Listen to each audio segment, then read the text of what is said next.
Greetings molweni sanibonani siyanibingelela ngani zakwethu emakhaya ohlelweni lwenu ke oluyingqayizivele. This is Durban Network and I am your host Usabele umfokanda basijekula maqabaqaba mathonsemvula umfana wale eNzansi South Coast emzinto kadumisa ngani zakwethu sicela ukunibonga ke nonke ngobuningi benu ngokuqhubeka nisupport lolu hlelo lwenu oluyintandokazi. Namhlanje ke ngani zakwethu sivakashelwe inkunzi malanga umdumazi futhi siyabingelela studio.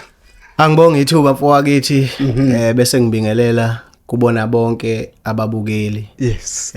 Ngibonge kuwena mfowethu nethimba lonke. Yes. Ngiyabingelela mina ngomdumazi ke bayazi abaningi. Sengichaze kaningi endaweni ehlukahlukene kodwa ngiphezi futhi ngoba ngilo muntu ohlala emusha emehlweni abantu ngasonke isikhathi. Umunye uzedideka ukuthi uye ngempela. Cha ilona impela igeza lendalo leli. Umfana wakaMhlongo, umfana obuya le kaShikishela emkhanya ukuthi wasenkosi umkhwanazi. Yakhuleka. Mfowethu ubhebhe unjomani. Awusichazele mdumazi ngokukhula kwakho ekhaya la ukhule khona, ukhuliswe kanjani, izinto ezinjani? Mfowakithi njengoba sengingachaza ngumdumazi mina uzandla ezincane igama lokuzalwa umxolisi. Ngizalwa isithole sakwaDube. Yes. Uthandiwe lapha yakonzwakele. Nomcapho nankobeshisa kopholo mathunjini washaza emhlangeni yavuka manje intaba indoda. Unjomane ke lo ozala mina. Imvelaphi yami ke nenkaba yami la engazalelwa khona mina. Ngazalelwa endaweni yakwaMhlaba yalingana kunendawo kuthiwa kwaJobe esigodini sakwaSizungwana. Ila kwasala khona inkaba yami okushuthi ke ngokuguquka kwezinto yazi ke mangabe usukukhula kuyenzeka ukuthi ngigcine mhlawumbe inxiwa senilithola kwenye indawo kushuthi nje ukuqala kwami ukuhlakanipha nokuvula amehlo ngiwavulele khona kule ndawo kodwa kuthe mangabe khamba isikhashanyana mase ngiqala sengingena ebufaneni bangempela sengibuye kweluseni njalo. Yes. Ngase impilo yami ke iza ngapha ngasemntuba kwankomo kayixoshwa kwesenkosi umkhwanazi. Nokuyila engisengikhona njengamanje umuzi wakithi usukhona lapha endaweni yakwaShikishela eBhekamandla. Noma ngingasakhumbuli kahle futhi sengichaze ngoba kuningi akazi ngoba bese singenile ngokomsebenzi wami okwamanje noma ngisayibeka nje imvelaphi yakhe. Cha nje ukuthola ukuthi wena usuka lapho ukhule kanjani ngicabanga ukuthi besase lapho mhlawumbe awusichazele ngicabanga nje ubusho ukuthi uphaphame kahle soqala ukubona izinto sowusemtuba. Bese ngisemtuba tu. Bekunjani ukukhula emtuba isikole ofunde kusona bekwamapha amaphupho obonawo while usase esikoleni? Alright vote. Okushuthi kahle njengoba ngisho nje ukuthi ngithema ngabe sengiqala sengibona noma sengumfana ngempela bese ngingale ngasemtuba kodwa nje kahle ngokwemvelaphi yami la ngibuya khona njengoba ngizalelwe kule ndawo yakwaMhlaba yalingana. Indlela yokukhula kule ndawo abanye abantu mangabe ngisuke ngiyichaza abakaze belithola ithuba lokulalela ngempela imvelaphi yami ukuthi mina ngumuntu okhule kanjani. Yes. Ngikhule mina phansi kwesandla sika mama noma ubaba ekhona ngezimo ke ezempilo kuyenzeka kwesinye isikhathi impilo ikuthatha kubeke kwenye indawo naye ngokuzabalaza kwakhe la khona uthola ukuthi izinto azenzeki ngendlela ofanele zenzeke ngayo. Yes. Okushuthi nje ngikhule ngumuntu obekade ekholelwa kakhulu ezintweni ezikhalayo njengazi iginqe lezi ngoba ngikhumbula kahle ukuthi ngisasemncane kakhulu bekungakavuleki impela amehlo lapho bengisemncane ngoba mangaphazami cishe bengineminyaka eko-8-9 lapho. Ngayithanda le nto eyayikade yenziwa omunye umfowethu ozalwa ubaba omdala okwakuthiwa uGugu bese simbiza ngoMapre ke thina ngoba kwakuprecious kuthiwa uMapre. Mina ngangimncane ke ngaleso sikhathi. Okushuthi waye umuntu owayedlala kakhulu isiginqi kodwa edlala lesi sokuzakhela lesi sibizwa ukuthi igalani. Yes, amagomgom la. So abafowethu laba abadala engizalwa nabo kumama nobaba uMandla noMabheki babekade beyabantu abafundisayo lesi siginqi lesi ngoba nabo impela bayakwazi ukulinganisa nje bayakwazi ukubamba beyishaya impela into ekhalayo. Okushuthi ke abantu ababelokhe befunda mina ke babesaba ukunginika ngenxa yokuthi ngangimncane kakhulu kuthiwa ngizosibulala vela ayikho into engifuna ukuyenza. So into ke ngangiyenzeke babethu mangabe sebehambile efike nje umfowethu lo mdala ebabonise lababonisa khona ngihlale nami kanye nabo ngesikhathi ebakhombisa bese ke beyihambela ke indlela zabo ngisale mina ekhaya kube ku strict kakhulu ke kithi sikhule sephansi kwenhlonipho nesisekelo sokuthi uma ngabe usuke nje uyingane uzalwe ekhaya awube uvanzi ulokhe ucaluza njalo ngoba ngelinye ilanga kuyoke kuthiwa usubulaliwe indi noma ungasalibulala indlela nje yokuqoqa ingane mangabe usike sakhula so ke ngisale ekhaya mase behambile bese ngiyasitshontsha ngihlale ke lapho ngizama ukuthi ngiloke ngenza le yanto le yanade ngiyibona ebakhombisa yona ngoba ngikhumbula kahle nje khona impela ababekade kubashiklisa ngaze ngagcina ngakufunda mina kuqala kanti ngelinye ilanga bazothi uma behambile ngisithathe mina ngiyohlala emva kwendlu ngidlale kanti bazoshishe bebuye and ukubuya kwabo ababanga umsindo baqhamuka nje vele lami ngijulile kulento ngiyayidlala bafike bajuma bafuna ukuza ukuthi ubani lo bafike bangibamba shuthi mangibona ukuthi bakhona ngisilahle phansi ngithuka ukuthi sengizoshawa manje phela ngiyeba ngantshontsha so bathi bona angikhululeke bacela ngiphinde ngidlale lento ebengade ngiyidlale bese beyasho ukuthi lento lena ibathatha isikhathi eside kakhulu beyifuna kwayilapho ke abaqala khona ukuthi ngivuleleke kubo bethi umfowethu lo ma behamba akanginikeze ngoba ngiyakhombisa uthando lwaso ngakhula naso ke ngiloke ngizidlala ngize ngigcine ke manje ngikhule ngize ngifike ekuthenini ngithi ngifuna lesi ke manje sangempela ma ngifika komunye ubaba wayekade esidlala izandla zami zazincane kakhulu igama lami nje likazandla ezincane libuya kuthi libuya la zazincane ongangokuthi indlela yokudlala lapha yayisihlukile kwakufanele ukuthi udlala ufake isithupha ngapha so manje izandla zami zimfishane isithupha singakwazi ukufika ngaphezulu siqhamukele ngayo wayesethi lo baba hayi angihlale ngilinde ngithi ukukhula kukhule lezandla lezi khona sizokwazi ukubamba kahle ngathi ukuphatheka kodwa ngoba iginci ihlukene nje khona ezengane size omncane babe ngakuzamelona inkinga kwakuzoba yilokho ukuthi manje lo muntu esikhuluma ngayo umuntu ongasiyena wasekhaya ngikhuleleke mina emndenini obukade ungamile kahle ongangokuthi nje ukukhuluma ngendaba yeziginqo bekungaba into yokugcina ngoba kwakusake kube nzima nokuthi ukwazi ukuthola isishebo sokulala udlile impilo ke nje emakhaya esikhulele kuyona sayijwayela futhi sasingakuboni okurong kulokho ngenxa yokuthi vele sikhulele khona emakhaya so kwakunzima ukuthi ngakhuluma ngento enjengaleyo kwakufanele ukuthi ngiqhubeke kulokho engikwenza ngakhula ke ngelusa kwaba ngenza nje lokho konke okwenziwa umfana kuma isuke esakhula izinto eziningi ngizenze ngivele ngisasemncane kakhulu kwaya ngokukhula isikole ngifunde kule yandawo kuthiwa khona isikole kuthiwa kusemthidlwe primary school ikhona khona lapha kwaMhlaba yalingana ngafunda khona kusukela ko first year nje kuze kuyofika ko grade 7 ngasiqeda khona iPrimary ngase ngiyofunda eMankenke high school ikhona futhi umakhelwane wakhona ngafunda nje cishe unyaka nephakathi lalo landelayo ngase ngiqala ukuhlupha ke kuleso sikhashanyana iyona into eyagcina ingenza ukuthi ngidrope ngishiye esikoleni phakathi nonyaka mase ngifunda ugrade 9 ngafunda ugrade 8 wathi mase ngifunda ugrade 9 ngiwumuntu osehlala evakashela umama wayesebenza ke komunye usisi wayewumisi ngapha ngaseJozini mayivakashile mayihambile bese mina makuvalwa ngijwayela ukuhamba ngiyekhona ngafike ngathola abangani khona yagcina sibanzima ke manje impilo mangihleli ngapha ekhaya kancane ngathi ngingaba ngale ngoba abantu engathi ngiphilisana nabo kahle bangapha kwaya ngawo umuntu ke manje useqala ukuhlupha ukuthi mangikubangani ngingabuye ekhaya ngilandwe ngishawe kube nje uyazi ngesigcino ke mina ekhaya ayisalukazi nazo sithi ayingeke phela ngizofela umntanami lapha ngcono ngumsondeze eduze wami seyofika efunde ngapha kanti akusezokwenzeka ngaleyo ndlela mangifika khona kwasho ukuthi ke sekufike leso sikhathi sokuthi fanele ngibuye ngize Mtuba ikhaya lakithi la eselikhona eselibeke khona so ngahamba ke kwaukuthi ngiyoqhubeka nesikole sengiqhubeka eNkosana khona isikole kuthiwa iseNkosana High School ngafunda khona ke kusukela ku grade 9 ngaze ngayoqeda ku matric ngo2011 impilo yami nje yasemuva ngathi imi kanjalo engakuthintanga yilokhu nami engikwesabayo ukuthi khona izinto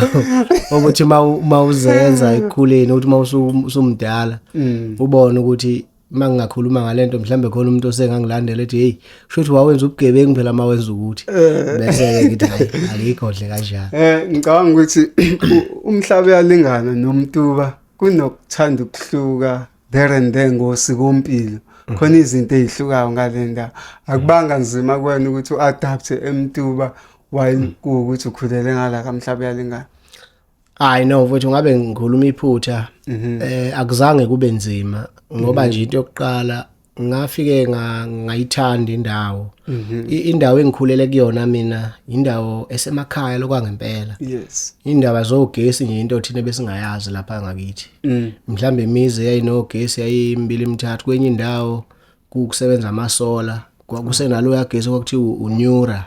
Oh yeah. Osebenza ngamasola kulowo muzi mawusuku nawo nje impela kwakusuke kuthi wakuseyigwilini lapho shoot. Qumama le. So mina ke ukuqala kwami ukufika eMtuba ngaqala ukufikela endaweni ukuthi hayi kusemakhaya la kodwa manje amakhaya khona ngathi kusesilungwini ngoba wonke umuzi unogesi.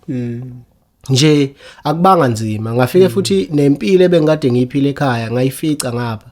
Bengumuntu mina obethanda kakhulu ihlathi. Yes. Ngoba ngikhule vele nabafowethu abantu ababejwayele ukuyiyele esiqeweni nakuphi kuzingelwe kwenziwe lokho makunemvula nje sasiphuma nezinja sihambe siyozingela kuyocushwa kokhona lento yokucupha kuyehlathini yocupa. So ngayifica nakhona eMtuba ukuthi kunomhosha lapha nokuthiwa hayi unezinyamazana ithi awuthi ngihambe ngiye ngakhona. Ngaqala leyo nto leyo ngaze ngayifaka futhi nakwabanye abafana besikhula nabo khona eMtuba. Ngithanda ngiphelezele madoda sihambe siye khona bethanda ukuyehlathini. Sikhiphe inyosi senza lokho nalokho. So impilo nje ayizange ize ingichallenge kakhulu ukuthi azange zikufikise insizwa ngala eMtuba abafana bangangaba bathi uyafika lo. Hayi lokho phela kuusiko nje kuyimpilo yomfana. Vele abangani la usuku ufika khona nifike nazane mawusafika nazane ukuthi khona usibani kodwa ngokuhamba kwendlela lingakahambe kakhulu ibanga la nisenihamba khona nifike nixabane xabana kwenu fanele nize nifike emaqhupheni lapha nethi ukuthinta thintana ukuze nomunye emazi omunye ukuthi unjani makunje nomunye bese kuyikhani ke nihamba ndawonye ke manje senazo nempi senazo uthi sengiyakwazi ukuyibamba ngoba uyazazi ibhakela zakho ukuthi zinjani nawe uyazazi ezakho. So nje ke kwaye kwaba khona lokho ukuthi kube khona abafana nje obonayo ukuthi laba ngathi abangizwa kahle bafuna ukukuvikisa masidlala ibhola laphana nawe uyiboneke into yamabomu ukuthi ugijima nebhola nje umfaneze ngeenyawo esezokududula kuthele phansi bonke hayi lo asadlala ibhola kuye kwibhola leli bakufingelwane iphupha lezi. So kube khona ke lokho kodwa ngokuqhubeka kwesikhathi kwayinto ephelayo futhi into ehlela nombani nje. Umculo sonke lesikhathi usuka manje kamhlaba uyalingana usaqhubeka nalesiginqi lesi noma mhlawumbe khona isikhathi owasilahla ngaso nje waphuma endabeni yomculo. Okushuthi kahle ngingathini engakumentionanga kulokho kwasemuva okwesiginqi. Okay isiginqi sidlalile kwaya ngaqala kwangazathi ngiyabamba nakusona lesi sikhulu kwaye nalokho ke okwangivimba ukuthi ngoba izandla zami zayisencane kakhulu. Right kodwa bengivele nasesikoleni lapha ePrimary ngumuntu obekade ecula isicathamiya. Oh yeah yebo uMaxwell kuzoba nalezi zinto zoma culture nani kwaseabantu abacula isicathamiya. Ngangimncane kwabe mina ngedwa emncane lapha kodwa babelithanda kakhulu iphimbo lami ngicula lendlela encane le. Oh yeah ngishaya alto ngishaya leyo party leyo sihambe siye koJozini makuthiwa kuhlangene izikole sifike sicule khona kunamajaji yonke lonto leyo. So nje lento yomculo yayinto engenayo kimi okwathi uma ngabe kuqhubeka kanjalo ngangumuntu okukhuliswe phansi kwesonto ekhaya bekusonto. Yes. So isalukazi ke makiwe esontweni kuthiwa hayi kuyahanjwa wonke umuntu ufunaye khona akusikho ukuthi mhlawumbe uzothi uzoncengwani makufuna uye khona. Yayiqhuma ke induku ekhaya. Lento yokuthi nje mhlambe khona into ozothi wena ukwazi ukuyenza noma awuzukwazi ukuyenza. Mhlawumbe ungayitshela abangani bakho ngeke uyitshele umzali. Kunenhlonipho kakhulu. Kunenhlonipho kakhulu nje uyazi ukuthi umzali mayeseyishilo noma ngabe kuthiwa usuqala ukuvuleka umqondo ukuthi ezinye zezinto usuyibuka ngenye indlela kodwa ukwazi ukumtshela ukuthi lokho akutshela khona akusikho. Ngoba fanele ukwazi ukuthi ube nezinto odlula kuzona ukuthi esontweni kunjani usoyidecide la wena mosukhulile ukuthi uyaqhubeka nakho noma wenze njani. So nasesontweni kwafike kwangathola kunekhwaya eyayikhona ikhwaya ngangena kuyona ngacula nami nabanye kwangathi balihlonza nje iphimbo lami kwathi hayi bacela ukuthi ke ngilide la ekhwayeni ngoba kwakukhona nezingoma ezayidinga ukuthi lidwe umuntu wesilisa hayi ngathi mangilida kabili kathathu bavele bangithatha wathi hayi mina umuntu uzofana lidela hayi ngikujabulele lokho ngoba ngibona bona phela ukuthi yibona abantu engibajwayela ababenginami kanti kuzofika isikhathi la kuzothi makiwe emasontweni la kuhlangenwe khona kuthiwa hayi ke ikhwaya sekuthina ibusuku sekufana ngiyoma phambi kwabantu engingabazi ke manje ngiyocula ngaqale ngaba novalo kodwa ngakwenza lokho kufanele ngikwenze bancoma futhi kwathiwa kuhle ngaqhubeka nako mhlambe ezinye izinto ezangenza ngibe nesibindi sokwazi ukuma phambi kwabantu ngoba ngakuqala ebuncaneni so ngabuya kahle umuso ukukhuluma manje sekuzwakala ukuthi vele lokukhula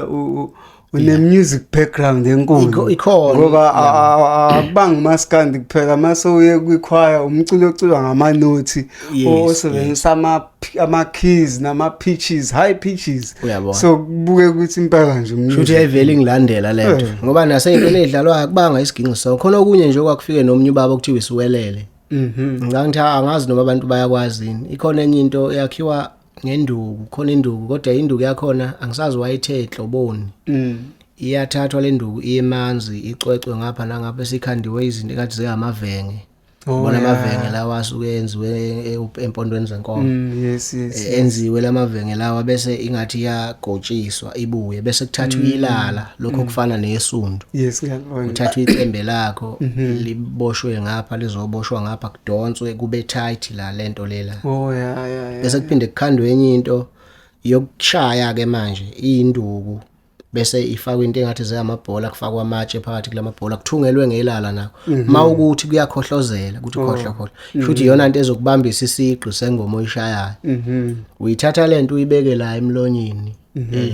ihambe la emlonyeni bese ushaya lamavenge lawa ngalento wahudla wathi mawahudla lento iyakhala bese uyicontrola ngomlomo wena ukuthi ufuna ukuthi ithini ikhiphe into emnandi nje sigida ke indlamo ke emveni kwalo baba idlala leyo nto yena ngagcina ngathi mina ngifuna ukuzakhela yami ngifuna ukuyibona into injani ngayakha na so into ezikhalayo ngidlalile kakhulu nalokho yebo nalokho kushawa okufaka isihlilingi okupoqoza ithini ufaka izihlilingi into engibuya kuyona konke nje so yalokho ikhona lento ngaphakathi until ngize nginyuke ngizemtuba mangifika emtuba nakhona futhi umculo ngifike ngaqhubeka na ohlukile futhi ongasafani naloya ngoba ngithe mangifika khona ngaqala ukuzwa umculo lo kuthiwa i-rap ngangingawazi lo mculo lo khule ngale nje ngakithi into zomculo nani kwasazi obaba umfazi omnyama nje abantu abadala vele ngathola lo mculo lo ngangizomnye ubhuti okuthiwa uSean G ngizwe imnandi lento ayiculayo uyabona kanti ngenhlahla ngizohlangana nomunye umfowabo kwaMkhwanazi ukuthiwa uBhika ngithola ukuthi uyayenza lento mayifika kumina afika yenza ngiyithande lento ngilokho ngihlala naye ezocula nomfowethu lomdala uMandla bezocula shuthi uMandla vele wayesekhulile esekwazi esebuya nako ugoli nakuphi kuphi so vele yena wayeseyazi le nhlobo yomculo so mabeyenza lento okane ekhaya wena wayedoculayo futhi yes noma ke umfowethu engazange eqhubeke nakho kakhulu kodwa nje wayenayo interest nayo into eneyifana nalezo nakhona futhi ucishe kube into efanayo ngoba wayethuma ngabe bezo practice bebhala ingoma ngifike ngihlale mina ngibalalele ngalesikhathi ngibalalela ngiyacosha ukuthi lento yenziwa kanje ngithe ngisuka ngangithathela iphepha nepeni ngibhala okwami umfowethu ngelinye ilanga mayithi uyafika ufica kukhala ingoma yabona lokuthi kukhala ingoma ngangithanda kakhulu ingoma za Eminem khala ingoma Eminem ngithanda ibeat yayo ngifike ngicule mina lento engiyibhalile ngicula ngaphezulu kwayo kanti uzongizwa athi ayingeke ndoda talented lento awusondele sibone ngayikho into esingayenza sagcina sesibathathu ke manje kuyimina naye noBhika lo ngimshoyo sesicula irap ke manje ithina esikoleni esaqala ukuthi uma ngabe kuhama culture sicela ithuba ukuthi sicela ukuyocula sifike ke lapha noma ke sasingaculi live kwakuba ukumayima khona umnye ubhuti waye ene studio kuthiwa DJ 16 sacula kuyena then sithatha ingoma ke siyomayima ke silinganisele lento eyenzakalayo sangena kuyona ngafike futhi ngakhombisa ukudlulela kakhulu kuleyo nto ngoba namanje nje bakhona ngithi bangihlangana nabe ngangifunda nabo bebuza ukuthi yena wayiyekelani lanto so kwasho ukuthi ke kodwa kuzothi uma kuqhubeka isikhathi yabuya le nto yesiginci kimi sengilandela kakhulu ingoma zomgqumeni nomuhle kakhulukazi bona abantu bengikade ngithanda ingoma zabo ngadlala ibhola kodwa ngibe umculo lokhu ukhona kimi ngayithanda ingoma zomgqumeni kwayila ngiqala khona ukuthi hayi lento ngoba ngiyidlala ake ngidlale lesi siginci manje ngizama ukufunda ngilandela ukuthi lesi style abasidlalayo asifani yini nalento mina engidlalayo ngihambe ngisethe siqondane nengoma ilokho engidlala kuleso sikhathi ngangihamba komunye ubaba okuthiwa uMakula kwaMthiyana umkhulu kumina usewashona ke ngebhadi so kwawuyena umuntu owangifundisa ke manje lezi zitayile ezinye khona isitelo okuthiwa isichunu njalo njalo wangifundisa ke ngaze ngavuthwa esiginci ngaliyeka ke ibhola ngaleso sikhathi ngaphuma kulona ngaqala ke manje njalo mangibuya esikoleni sengihamba ngiyofunda isiginci kwaya ngaze ngabona ukuthi hayi ke manje ngilokho engilandelile ngapha komgqumeni up until ngize ngikwazi ukukhanda ingoma ke manje ingoma zami ezihambisana nomaskandi kwawo ukungena kwami kanjalo emculweni kaMaskandi ngokuhlangana nezinye izinsizwa ezifana noMgojeli sahlangana ngaqala uintroduce ke enkostinini ngangingayazi ngaqala ukuyibona lapho ukuthi lento ikhala kamnandi kanje adlale yona ngidlala isiginci ngicule angibheke njalo sasebenza noma phikankani yalokho ihambe njalo nje indlela kwasho ukuthi ke kwakuyivele kuyikhona ke lokho kusenhlizweni yami kumculo lo okunye ngagcina ngikiyekile ngaqhubeka na hayi indlela endo ehambile ayinde kakhulu mfowethu singaxoxa kushonela kuningi okunye ngithi noma ngikhuluma ngijampe ngoba mangathiwa ngulandise nje kusho ukuthi impela kungafanele i-podcast yethu ngiyafuna ithathe iviki lonke sikhuluma nje ngami nje uyabona saphinde sakubona lapha kumnakwethu so ufika kanjani manje kumnakwethu no mfowethu ngifikile lapha kulo yahlelo uyazi ngiyajabula kakhulu mfowethu ukuthi umuntu oqala othinta leso sihloko lokho nje sahamba safika kule ndawo bengike ngicindezeleke kwezinye zezindawo ngibona ukuthi hey nakho ngingasezi ukujabula phela mina endabeni zothando ngoba manje ngathi ngifika ngiyayibika nje wazi ukuthi hayi ngeke wena abafazi ababili yabona le nto ngazama ukuyichaza kwasho ukuthi ke abanye ayifinyeleli kubona lapha yana kwakungasikhona ukuthi lento yayenzeka kwakuyinto eyireality noma ke iapproach yabo ngalesikhathi beza kumina abanikazi bohlelo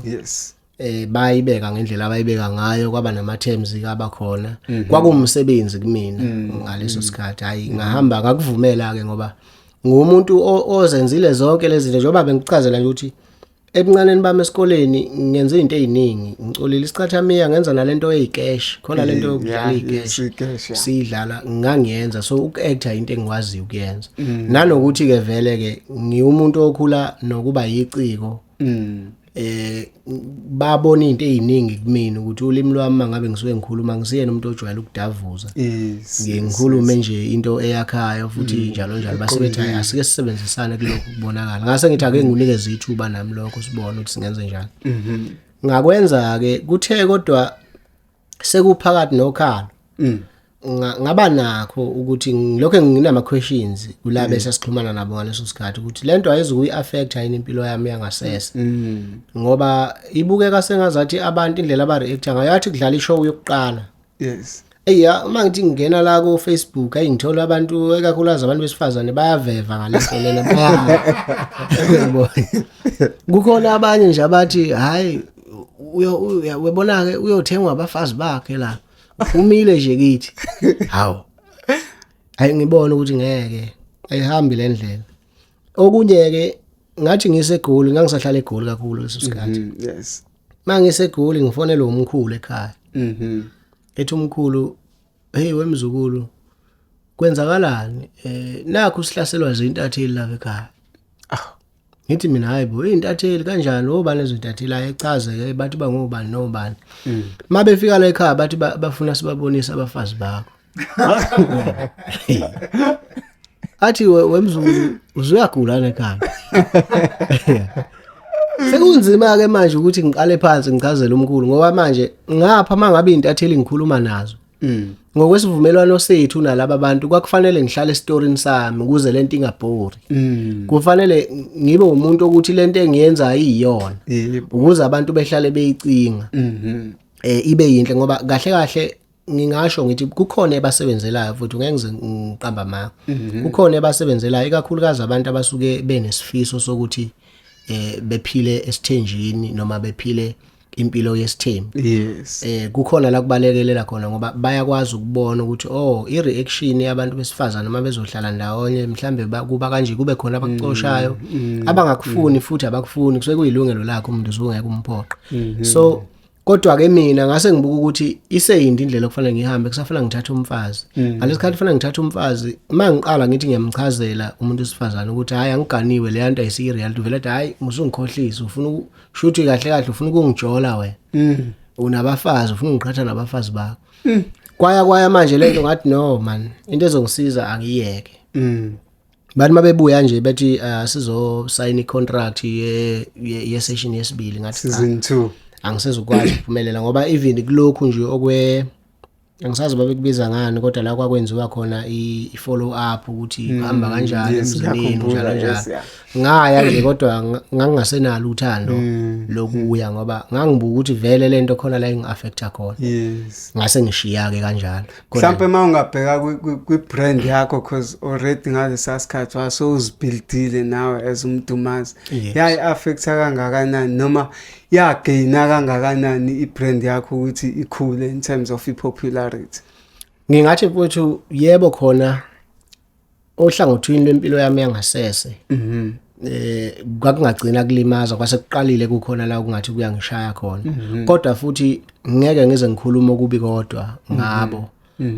ngitholile indlela ye-exposure nakubona ngoba bakhona abantu ebebekathi futhi igama engangisebenza ngalo khona kwakuyilele lami impela lithi umdumazi.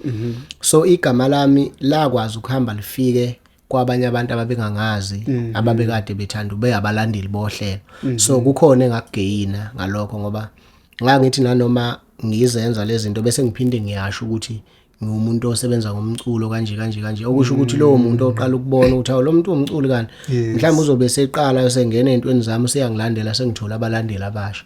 So kukhona la kwangisebenzela khona though kukhona ekuthenini lokho okokuthi ngase ngiqala ukulimala ngakwempilo yami yangasese ngoba mase sengena iy'ntatheli uyazazi izwana namakhamera zizwana nani bengaze begcina sebeshutha nenye impilo esingathanda ukuyiveza emphakathini okuyimpilo yethu yangasese okufanele igcine khona lapha. Mhlambe ngokuthi indlela enani actor ngayo ngikrushwe ngayo ngala kwakungenzeka ukuthi mhlambe kugcine sekukhandeka that feeling kulo muntu lo obekwe naye nawe sogcina ufile ngathi ayi cha ngingabeka amabili ngingaphila nalomuntu. Wefowethu mhlawumbe phela njengomfana ikakhulukazi mawuseyilo mfana ongakabi naso isinqumo esiqondile kwezothando umuzwa nje umuzwa wokuphila umuzwa ukuthi umuntu wesifazane mhlambe kube khona into oyifundayo kuye zize ihambisane nomqondo wakho ubone ngasekazathi khona izinto nje ezihambisanayo kunini kuyenzeka kodwa ke even sengiya khona kule yanto bengivele ngumuntu mina othi nanoma ephila nomuntu othize esifazane othandweni ngithanda ukuphila impilo eqondile ngisiyena lo muntu othanda ukugxuma ingakho nje mina indaba zami zincane kakhulu ozaziyo eyithinta impilo yami yangasese eyithinta futhi amantombazana ngisiyena umuntu othanda ukuzulazula nothanda ukuyaluza into enjalo. So ngithanda ukuthi yonke into engiyenzayo ngibe professional kuyona. Angikwazi ukumosha ubudlelwane bami nomuntu kufana ne-colleague yami umuntu engisebenza naye ngoba kusasa ngizohluleka uku-actor maye phambi kwami ngenxa yokuthi mina sengivumela ubuthaka benhliziyo yami ngithi mangimbuka kufana nokuthi sengibona abantu ababili ngibona i-actor ngibona intombi okusho ukuthi manje khona izinto okungathi noma kufanele ngizenze zibe yimini uqobo sekufanele ngisebenzise ukuyi-actor and ukuyi-actor kwami bese kuyaphambana nalokho ku-script sami ukuthi fanele ngenzeni ngizogcina sengifana nomuntu ongahlelekile. So ngangivele kungayingeni-ke leyo nje ukuthi cha sizohlangana la senze lokho esikwenzayo siphume kunabantu nje engingakaze ngize ngibe nazo ngisho iy'namba zabo nokuxhumana nabo vele mina kwakungangisebenzeli kwakufanele ukuthi bexhumane nabaphathi baleyo nto siyoyenza ngaleso sikhathi. director. So nje angaze ngibe nawo umuzwa ofana naleyo, maningi kakhulu amantombazane sasiba nawo, sasinayo idea nabaningi ukuthi vele lento esiyenza la akusiyena umuntu kabani lo, akusiyena umuntu kabani. Yes. Abanye ke bethu babeza nezintombi zabo Aw. bezo actor nazo ukuthi vele ba abantu abaphila ndawonye Oh, kodwa bazo actor kube sengathi umuntu asemthathile njalo njalo. Kodwa ke akusiyona into engagxila kuyo kakhulu mina ngoba angiyithandi futhi into engagcina singilandela kabi ngelinye ilanga uthola ukuthi sebethi abaphathi bohlela hayi uyas-expose manje noma wenzani. Ingakho nje ngingafuni ukuyibiza ngegama nokuthi kwakuyini leyo sasikuyona noma wenzani. Ngenxa yokuthi nami ilungelo labo akufanelanga ngiliphazamise nomsebenzi wabo. Makuwukuthi bona because le nto leyana umuntu owahlala wayicabanga biyisinkwa sakhe kufanele ngasibulali mina. Uma ngabe ngibona ukuthi mina kukhona la kungilimaza khona kufanele ngihoxe, hayi ukuthi bese ngiphuma ngiyotshela abantu ukuthi hayi njalo ku1 no2 ngoba kusasa mangabe abantu sebeqala bethi bayahlehla nabo ngoba abantu bayibethanda into eyiqiniso sekuzolimaza lokho.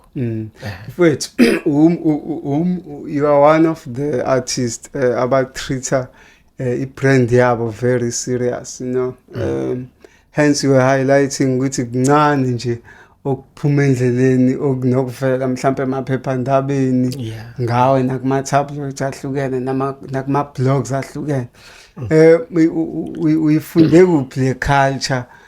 uyincele kuphi lento yokuthi uzibone as a brand and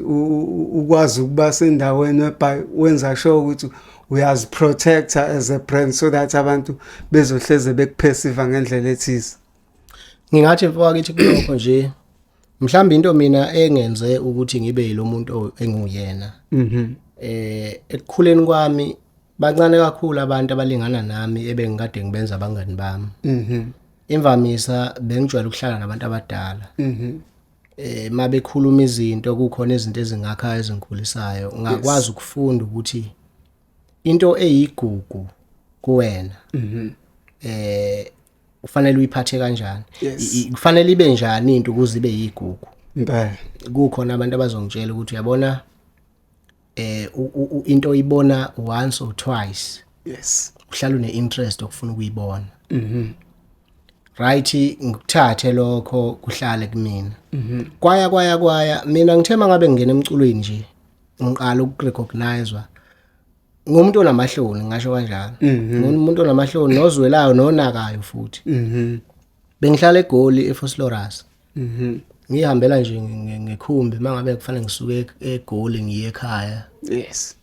Ngayikhipha i-album saqala ngo-2013 sikhipha abasukhalweni nomgojeli.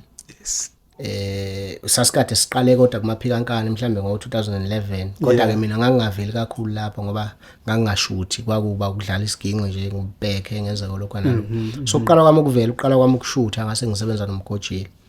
until ngize ngifike-ke kwi-album yami yokuqala ethi kuthi angizule, I mean ethi Ihlekisani Hlomelele, kodwa ingoma eyavelela kakhulu yayithi kuthi angizule. Abantu baqala lapho manje ukunginakisisa. Ngaba ne-challenge ke manje ukuthi uma ngithi ngiyangena ekhumbini ngiyahamba kunabantu abaloku bengikhulumisa into eziningi yabona, kufanele baphinde beze abanye bafuna ukufana namagama abantu athi angiyena kumuntu mina omuhle kakhulu ekukhulumeni ngomunye umuntu. Uma ukhuluma nje ngomuntu noma ngabe kuthiwa uyamgxeka noma kuthiwa wenzani ngiphatheka kabi, angikhulumi angiphenduli. So ngicine ngiba namahloni manje kube naleyo pressure leyo abantu sebeqala nokunginaka ukuthi ngigqokani, ngihlalaphi, ngidlani, yonke leyo ngithi hayibo phela ngalesi sikhathi angabi nalo ukuthi mina ayikho into enginayo, ukuthi nje ngilo umuntu engiyena. Bathanda yebo ke kwakuhle ngoba bekhombisa ukungoma umsebenzi wami. Ngaqala lapho ukuyigcina ukuthi no lento ngoba ibukeka sengathi inhle kubantu and abaningi basho izwe lilodwa lokuthi iphimbo lakho siyalithanda njalo njalo. Iphi indlela engingenza ngayo manje? Ngaqala lapho ukuthi kulabafowethu laba abanezimoto njalo njalo, kodwa nje la ngaqala khona ngangithi uma kufanele ngehle ngiyekhaya ngifunele amakhumbi lekhumbi ukuthiwa ihlathi lephuma ebusuku. Uyabona, ngifunele iphuma ebusuku ukuze ngikhululeke. Ngiyazi ukuthi lapho sihamba kunomunye umfowethu nje okwakuthiwa uNdawonde, ngangivele ngithinte yena sihlalele nabo Ndawonde sihlala abantu benganakisisi kakhulu basi yabona noma phela kukhona lokho nakhona sothi sihamba nabo Ndawonde labe ngihamba nabo bayawuthanda umsebenzi wami ngalesikhathi bewuthanda bayafisa futhi ukuthi umsebenzi wami uvelele so siphathi nokhalo vele beyidedela ingoma ekhumbini maqede kube khona umuntu ozothi hey wazi washala umfana kuthiwa ngani nangu nje aleke manje amahloni-ke manje bakhomba leduzana kodwa kwaya ngaze ngagcina sengifike ekutheni naye kube khona abanye abafowethu abaney'moto ngibuze madoda manisweni emakhaya nongitshela nami mangifuna ukuhamba ngizokwehla noma sibuya njalo njalo ngaqala lapho ukuthi mangihleli ngisho khona ehostela sekunabantu abangaziyo ngangihlala endlini mina kuyophela iviki kupheka amavili amabili amathathu ngingaphumi mangiphuma ngiphuma ngoba kukhona into engiyenza ngempela engiphoqa ukuthi ufuna ngiphume endlini nakhona makukhona umfowethu mhlambe ngizothi mangikhuluma nawo nemoto akhomba ukuthi useduze uzofika nje afika ami kwakunesikhala nje siwupotsho sokuphuma ngithi nje ungcina nje ngithi nje shwi afike ngiphume esikhaleni ngile nemotweni ngihamba eGoli kunama promotions go GP Park go George Gorge kuphi uzokuthiwa yes kuyadlalwa lapha yana kuyaculwa kuhlangana abaculi angikaze ngize ngihambe ngisho kodwa kwakhe isizathu lesi ngathula ngabuka ngathi okay umsebenzi wami kufanele uye ebantwini kodwa njengamanje angabi nawo amandla okuyisukumisa ukuthi ngempela impilo yomculo ngiyimele ngoba kahle kahle kufanele ngithi uma ngabe kukhuphuka igama lami nami ngizama ukumitha istandard ukuthi impilo engiyiphilayo ayizama ukuncikana la ngoba kuzongilimaza kwayikhona ukuthi mina umsebenzi wami uyakhula kodwa mina indlela engiyiphatha ngayo nguvanzi ngitholakala noma ikuphi ngicela ukukhatha lapho khona la ngifuna ukuyithola khona ukuthi njengoba umsebenzi wakho uqala ukhula ungaphansi kwecompany lomsebenzi noma wow recorda mhlawumbe ngama-fans akho wase kushuthi nje mhlawumbe uziphushela wena lo umsebenzi wami oqala ngangiwenza mina ngendlela yami ngithatha nje leyo mali nami engangiyisebenza kuleso sikhathi ngaso sikhathi ngangisasebenza esitolo yakhumbula lapho la ngangasebenza khona ePick n Pay esitolo ngisebenza ngithole leyo madlanyana engiyitholayo ngithathe ngenze lokho okuncane engikwenzayo ngilo ngibekelela ngakhokha estudio ngangena impela kwa-Ajax Studio ama prizes ke ayisathe kuba phansi ngaleso sikhathi ngoba kuse 2014 kusekhona ikhehla leluyana ngarecorda kwase kuthi umsebenzi mawusuyela ngasekugcineni aqala phela amandla ngoba seziningi izinto kufanele zenzeke kufanele kuyogaywa kusenama CD kufanele kwenziwe kuyoshuthwa kwenziwe yonke le nto kwase kusondela ubhuti okuthiwa uNqoboka owenqoboka media uZondo wangapha oLundi ayesondele kumina ngoba naye ubona umsebenzi wami ewuthandile bese ethi ayifowethu singasebenzisana nginekhampani okuthiwa iNqoboka media khona ngalekelela la ngilekelela khona sigijime sonke kwakulula kwakhe wayenanemoto ekwazi ukusondela ngaseGoli noma kufanele kunyuke umgojeli ezofaka inkositini enyuke naye njalo yonke nje kwangathi kuyaqala kuyathamba ngawusebenza kumsebenzi kwathi kumakhamba isikhathi kwasho ukuthi naye vele wayekade seyimusha kulento yamxaka endleleni wathi ayingeke sahlala phansi ngathi naye no kuze ngoba uZondo futhi uZondo umthiyane omkhulu bami labo angikwazi ukuthi sizoxovwa into eyumsebenzi ukuze siprotect ubudlelwano bethu asithi ukuyibamba kancane ngibona ukuthi ngenze njani kusho nje ngo2014 mina ngifana nomuntu owayeyimele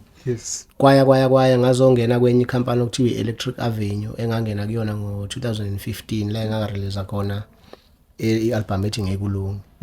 yilapho ke ngaqala khona ukuba sekhampanini ngoba ama-fans studio ayikhokhwa yibona izinto eziningi ayikhokhwa yibona kwasho ukuthi ke na umculo usahamba kancane ke yebo kuyathengwa ngendlela okuthengwa ngayo kodwa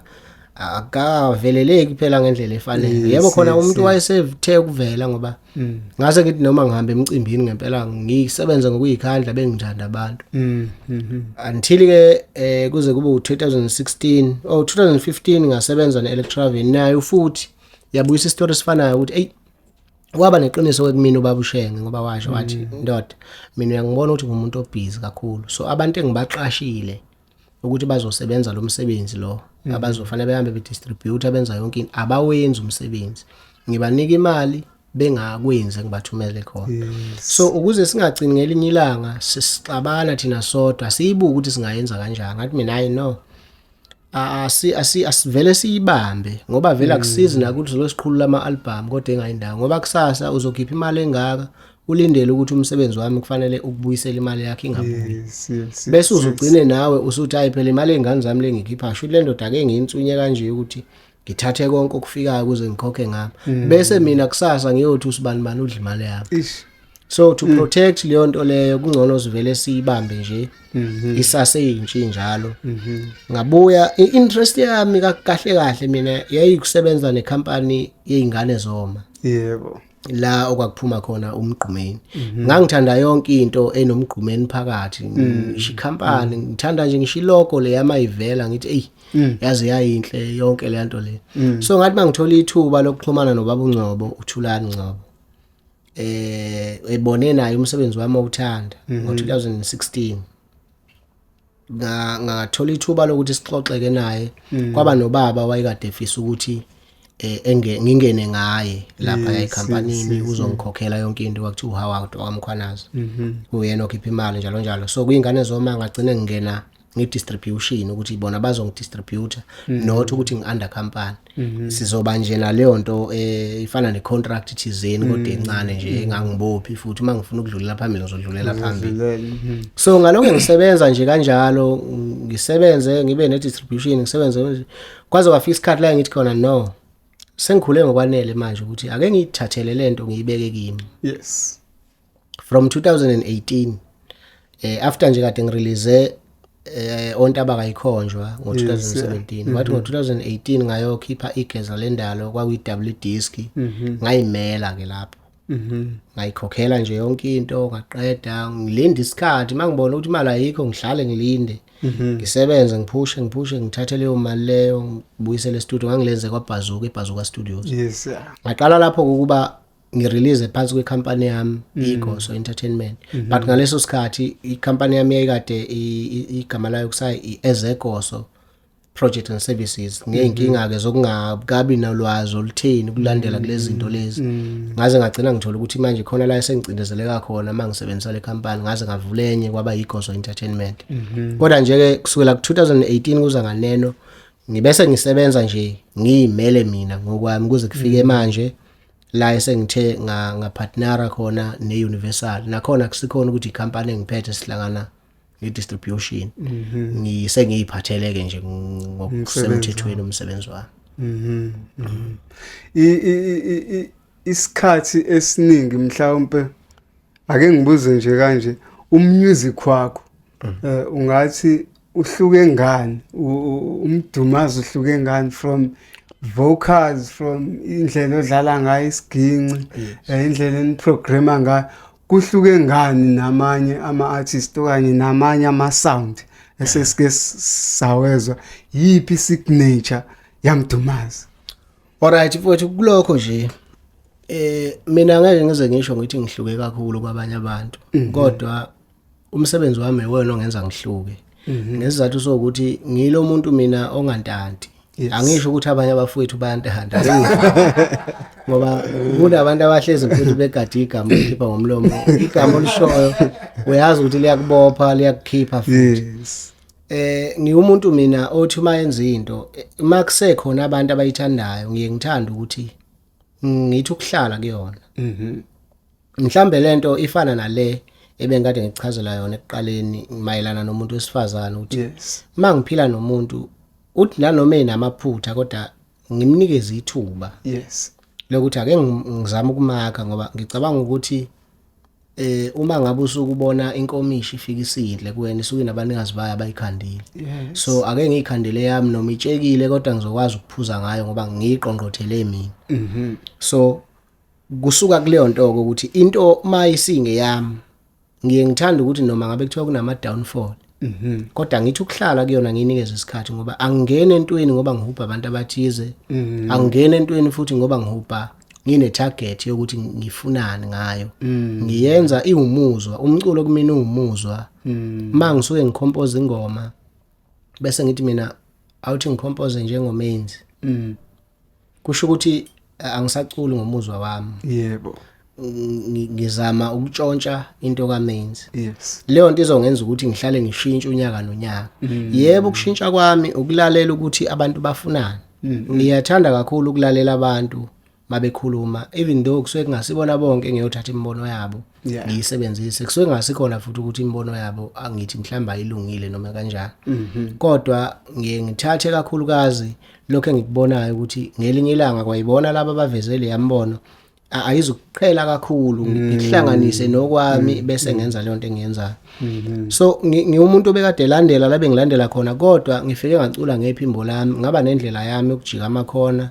ngaba nendlela yami yokudlala isiginci even though kuyikhona sibambe endaweni eyodwa sonke kodwa izandla ngeze yifana mangisuke ngidlala nje mina la into ngaphandle makuthi uyawazi uMaskandi uyakwazi ukuzwa ukuthi isandla sikaMdumazi lesi so ngiyahlala entweni ilokhu ngaqala nje nikuze kube yimanje noma le album engiyikhiphile njengamanje inazi ingoma lezi abantu asebeyijabulela kakhulu lezi ingama singalong kodwa still isanakho lokuhluka ngoba mina mangibhala ingoma ngikholelwe ekuthenini khona into okufanele iyisho kumuntu noma ngabe ngikhulume ngothando angikwazi ukuthi ngivele ngizothi nje engomeni yothando ngiyakuthanda njalo sekuphelele sekuyingoma njalo ngoba lelo gama ngilifice likhona wonke umuntu uyala understand ulichaza ukuthini fanele mangiyothandweni kube nemessage engishiyayo kumuntu noma uma ngitusa kube indlela yokuthi ukhona umuntu ongathatha lento engiyenzayo ayotusa umuntu wakhe ngayo enze ngalendlela engisho ngayo uthola ukuthi kuyamlungela nangempela uthi bebengasabhekani nomuntu wakhe enele ngathola lawo magama lawo eqala ebuye ethi hayi sengiyabona ukuthi ngiyathandeka la kuwena so kukhona izinto eziningi engithi uma ngabe ngicula mina zifike kubantu zifike zibakha abanye bayaqonya impela ngamagama engizwe ngwakhona beqonya impela ziqonya insizwa zibuye zilethe ama screenshot ukuthi ayishaya intombi yasekuthini ngendlela nje okwazi futhi ukubeka ngamagama ngisuke ngingasho ukuthi kodwa ke ngifundisa abantu ubugebengu ukuthi abayintshontshe kanjani inhliziyo zabantu ngoba nakho untshontshe inhliziyo yengane yomuntu kufanele kube ukuthi ngempela uyintshontshelwe ukuthi uzokwazi ukuthi uyigcine kahle wayiphatha kahle engabe uthi uyintshontshelwe ukuyihlukumeza mfowethu mhlawumbe ukhona umbuzo ongafisa ukubuza la kuMdumazi Mdumazi mfowethu into engifisa ukuyibuza kakhulu njengoba umfowethu kade kubuza ngesound esikhulume nje mhlawumbe sibheke kakhulu ekusebenzisaneni namanye ama-artist nokushintsha komusic mhlawumbe ngendlela umusic okade ungayo before usaqala ngendlela osokuyiyona manje nama-artist amanye asendimeni amaskandi ashintsha ama-sound ngayo ukubona ku-affecta kangakanani umusic compared to leya original ebesiyazi kudala mfokakithi mina ngiyangithanda ukuthi into mangabe ngisuke ngiyibona yenzeka futhi ngibona kukhona abantu abaningi abayilandelayo abantu abajwayele ukulandela into ongasiyo so ngingathi lokho engikubona kwenzeka manje ukuthi becula ingoma ezingama singalong mhlambe noma ngendlela nje abantu abenza ngayo njengamanje emculweni kuhle ngoba kuyabasebenzela nesizwe ngibona ngathi kukhona la kusebenzela khona ngoba kwenza ukuthi ngalesi sikhathi abantu bezwe ukuthi kobe kukhona usibanibani beyazi ingoma yakhe kululu kuyicula bathi awuthi sihambe siye khona befike beyicule kanye naye okusho ukuthi ke manje kuvela namathuba emisebenzi nakwamanye amaciko ngoba lo mculo usuke ngeze bizwe yedwa sekukhona amanye amaciko azoba khona afike ecoshe nawo so kulokho abakwenzayo abafowethu ngingasho ngithi umculo aku-affectanga ngendlela engasiyo kuphela emhlabeni nje basiphila sizinhlaka ezihlukahlukene ngicabanga ukuthi lokho wonke umuntu uyakwazi asithandi into efanayo sithanda izinto ezihlukahlukene khona umuntu ozothi yena uthanda ukulalela ingoma ezomjulisa ikhulume naye kufana nokuthi ngumbhali wencwadi mawufundela umuntu ethi yayithinta inhliziyo yami kube khona umuntu othanda ukuyidansela nje ukuthi mangizwe igubhu nje mina kube kuphelele lo muntu lo akekho wrong ngiye ngithi mina into ethandwa inhliziyo yakho ayisoze ibe wrong i-wrong kulo ibukayo ngoba yena ngendlela ayicabanga ngayo ngezifana neyakho so mabe kwenza bona ngenhloso yokuthi bafuna umculo ushintshe ungene mhlambe nala ubukade ungangeni khona kuhle lokho ngoba bawucabangela into enhle angikholwa ukuthi ukhona umuntu ongathiwa engavele esuke nje ethi yena ayawuthi ngiyobulala uMaskandi ngasizathu sini yabo wonke umuntu uyacinga ngisho kanjalo kuye kuthi uma uhleli nje ngoba phela uma umuntu ngisho ukuthi une-store uyazi ukuthi indlela yokudayisa ukuthi ngi-ode ngibeke lapha abantu bethenga but uyayicabanga ukuthi yini engingayenza ukuze mhlambe indawo yami ithi ukuthi awuthi ngilanda i-artist ngelinye ilanga lizoperforma la bebuya abantu bethi likhuphuka so iyaqala iyangena leyo nto uyayithanda nomunye yazi lesi strategy salo mbhemu leyana ngisithandile sesiyasebenza njalo kushuthi impilo iyaguquka yaphambili so ngathi nje akukho wrong ngeke ngize ngigxeke ndawo akukho mina la kuke kwangilimaza khona ngoba ngiye ngithanda ukuthi mina mangiphefumula ngento ngithi iyawubulala umculo mangisuka ngithi mina lento abayenza iyawubulala umculo ngizothi mina iwubulala mina ngilimaze kuphi ngoba phela akukho la ngilimele khona mina ngayo so shuthi yinhleke ngoba mina ngisaqhubeka ngiyacula ayikazi akekho umuntu wafika wangimela eminyango wanginokhelwa nje wena shintsha lento oyiculayo ucule njengalo so akukho wrong nje makunje isithathiwe insizwa kithi akuzafoti isithathile insizwa kithi usho ngapha ngapha ngasese hayi lezo mfowethu noma phela kuyizindaba ezibalekile ngingasho ngithi hayi inhliziyo yami khona la ikhombe khona zikhona futhi nezinhlelo ezikhona eziqhubekayo eziyaphambili kodwa ngiye ngingathandathandi kakhulukazi ukuxubanisa impilo yami leya ikakhulukazi yangasese ethintana nalokho nokuba nefame ngasho kanjalo ngoba kunabantu mfowethu njengoba siphila nje abane nesiphiwo esingenye indlela yebo esokuthi nje umuntu ethi mhlawumbe unesiphiwo nje sokubhiliza imizi yabantu kusekweziphiwo lapho ake kufanele sikuhloniphe nakho kuyisiphiwo sakho ngoba yabona mfowethu umuntu into asuke iphiwe awukazi ukujezisa uNkulunkulu ukuthi wena uyabheda ngalokho ngoba umphila ngithi uNkulunkulu uma uthi uphiwe ukuthi yena uzoba nje so leso siphiwo ke leso sokubhiliza imizi yabantu siyakufica uma uzoba umuntu othanda ukuthi uhlanganise impilo yakho yangasese nomphakathi ngoba ukwazi nje kwabantu ukuthi wena uphila nosibanibani uzofaka ipressure kule yangane yabantu yes bazolindela ukuthi yona fanele iphile njengawe ukuthi wena njengomuntu ongatholakali noma ikuphi nayo sekuzoba nzima nokuthi uma ngabe isuka ihambe emall kuthiwa awu waqoka kanjene khona usibanibani wena uphoxa igama likabani izojudge ilandelwe noma kuthiwa ivinjwa umfana ngelinye ilanga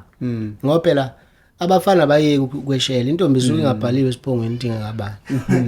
ngalesikhathi beyivimba beyeshela kuqhamuka omunye necamera afika ashuthe bemndawonye thothi mhlambe abamile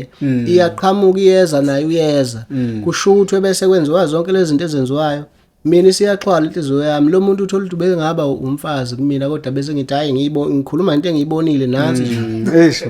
sisixabene so angithanda ukuyiveza into zami yebo kusazovela vele ngoba phela njengoba ngichaza nje naseyibongweni ukuthi zizokushaya nje kungekudala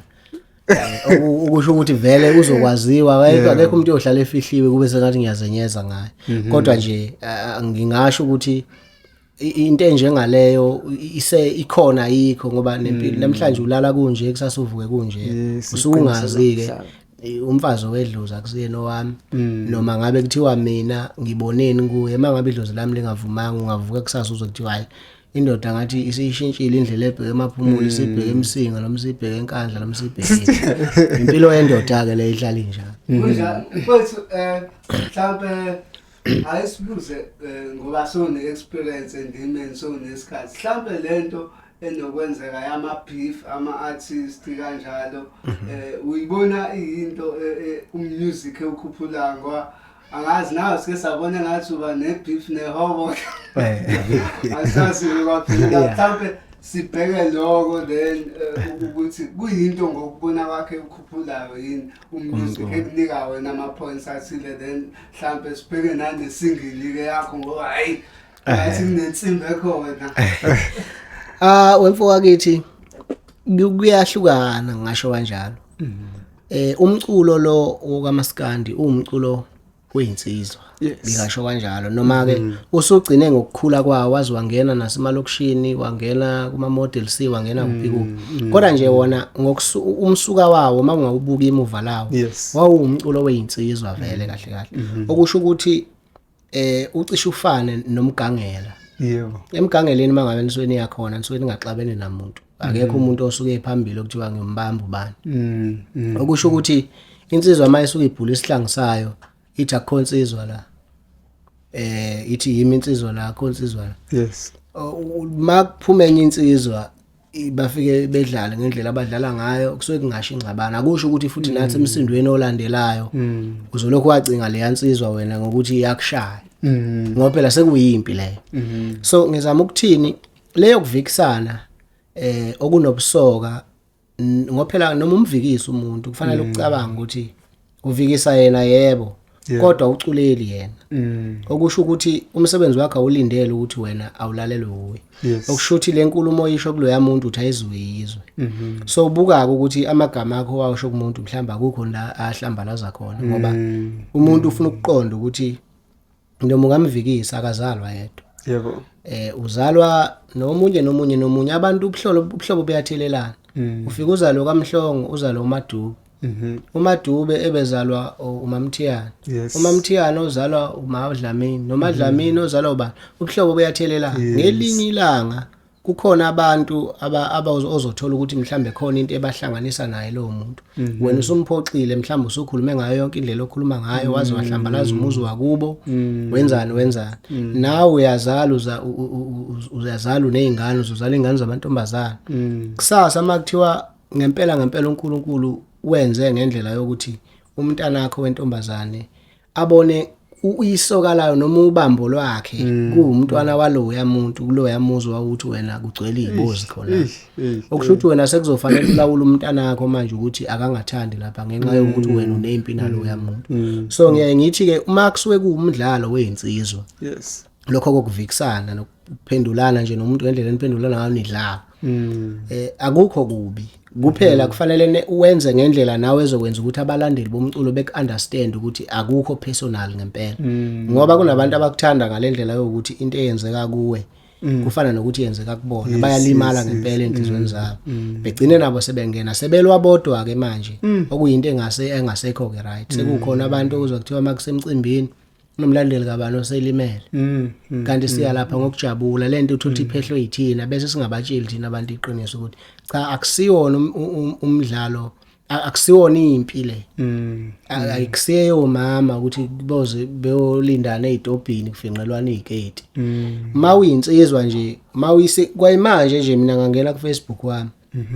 Ngifike ngisike noma yiphi ingwenye ngifuna ukuyisika nje lapha ngitshela ukuthi nekhanda litshekile mangithanda. Ngivuke kusasa futhi ngihlangane na edrobheni le nkabe ukuthi uyaphela ngithenga udrink isiphuzo sihlale phansi.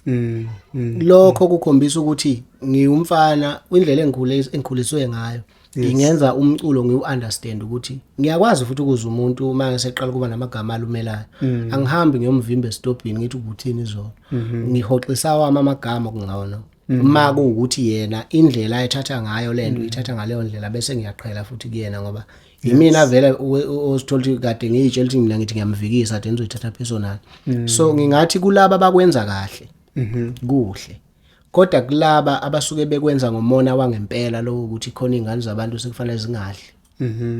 Awukwazi ukuthi mangabe uphikisana nomuntu niphoselana amagama ningcweka bese uthi wena mhlambe ngenxa ukuthi uNkulunkulu wakuphi isiphiwo sokuthi mhlambe unabantu abathize abasondele kuwena abanamandla athize bese uphuma ngale uyothi wena akavala umpompi lo yamuntu akangasebenzi lo muntu obenjani sekuyinzondo yeqiniso le akufuneki lokho kodwa kulabo abakwenzayo futhi nakho ngeke ngime endleleni zabo ngithi mina yekani lokho ngoba ngithi mina yonke into asuke icabangile umuntu ejabulisa inhliziyo yakhe isuke yinhle kuye yimbi kuthina siyibukayo. Mhlambe mangahlala naye phansi engakutshela naye isizathu sayo ukuthi uyenzelani. So kwabakwenza kahle kuhle ngoba kuyenza ukuthi ngempela ezinsizweni kakhulukazi insizwa lezi ezilandela umculo ziyathanda ihawu nokuthi nje mayithiwa zihleli lapha ehostela ifana nebhola lento kuma kudlala iChiefs nePirate. Manihleli nonke ehostela niwu5 anilandeli iChiefs nonke mhlambe khona oyithandela iPirate niphikisana niqhomelana hey team yakhe oyi team yami njani hey so nakulokhu ke komculo kuyenza ukuthi kukukhuthaze wena ngenxa yokuthi ufike wena estudio ucule kancane zizame ke inkabi zakho lezi ezikuthanda ukuphesha phesha ikutshela hayi right mazi tshela aba nazo phela funa azime entweni yazo kodwa abaneqiniso bayakwazi ukubuya bezobhala labahlangana khona ukuthi iqhawe lethu alithi ukukhuphula amasokisi lisihlekisa ngabantu so wena ke kuthatha serious lokho ungakuthathi ngenhliziyo uyikhandle ngokuthi umsebenzi wakho ufuna uwenze kanjani ukuze nabo bekwazi ukuchoma ngento ekhona so laba bakuthatha kanjalo ke ku right kuyakwenza ukuthi nawe ukhule kodwa laba bakuthatha ngempi lokho ke kuyawubulala umculo kodwa mhlambe nabanezathu zabo mfethu umculo wamaskandi over time unokuprove ukuthi unama camp uthola ukuthi abanye balandela ubani abanye balandela ubani because balandela ubani abamzwisisi no so kuyenzeka ukuthi uthola ukuthi kunama event agcine senihlanganisa nonke so uthola ukuthi kunabantu abahlukahlukene laba ama-fans enu abanye kuukuthi ubani abamzwisisi bazwisisa ubani kanjalo kun-affecta kangakanani manje se stage ni performer ukuthi abantu badonsa ngendlela ezihlukene abanye baya abanye bale ngingathi mfowethu kumuntu osakholelwa kakhulu kulento ozoqhawelana ebe artist ake ngingakhulumi kakhulu ngabalandeli ngoba ngingasho ngithi abalandeli ba drive yithi yes angeke mfowethu ukuthi mangabe ushayela ibhasi ulijikise ulise eweni bese ulindele ukuthi abantu abangemuva bazokwazi ukuphuma kulo ngoba bona basuke belandela wena so kusho ukuthi ithina esiphethe ikhiye zokuthi sibenza kanjani ukuze bebumbane makufanele so mina mfowethu kuzokhuluma ngami mina okwami kuhlukile kakhulu ngoba ngisho ngabe kuthiwa akhona amaqembu avelele mangithi avelele angisho ukuthi khona abantu abangavelele kodwa singayenza into eyodwa sonke kodwa khona abantu abake bebe ne trend nje yabo nje ngento yabo futhi abasoye beyenza abayicabangele yona mhlambe ngibona ngendlela yabo uma ngabe benza mina okwami angithathi ihlangothi lwamuntu yes anginayo inzondo nomunye umuntu akekho noyedwa umculi mina ongathi wake wezwa mina kuthiwa ngenza noma wake wangibona noma wake wezwa ngomuntu kuthiwa ngimkhuluma kabi noma ngenzani mina zonke insizwa ngiye ngithi ezakwethu bese ke sihlangane ngisho lapha kwingoma kaZwelonke sihlanganiswe sonke sibe yifolo likaMaskandi ayikho insizwa engingayiqhawula ayikho insizwa engingakhuluma naye akekho umuntu enginenzondo naye angazi ngidalwe kanjalo so angiwathatha amasayidi abantu abaphikisanayo ngoba ngisuke ngingazi ukuthi into yabo serious kangakanani yes yeah umculo wami engiwenzayo umculo ongena kuwona wonke umuntu othanda uMaskandi so mina mangena estage imvamisa umuntu ongajabuli kusuke kuumuntu mhlambe ongangizwa mina ngoba phela ngeke ngimfunze ngenkani ukuthi akalalele mina kodwa iningi labantu nanokuthi ke ne performance yami ihlukile ngenye indlela ngenza izinto ezintsha mina nginokuhlala ngibuka ukuthi abantu konje yini engingabajabulisa ngayo umuntu noma ngabe kuthiwa ubehleli kanje ethi hayi mina ngomlandela sibani bani ugcina ngempela selingena ikani la ekhanda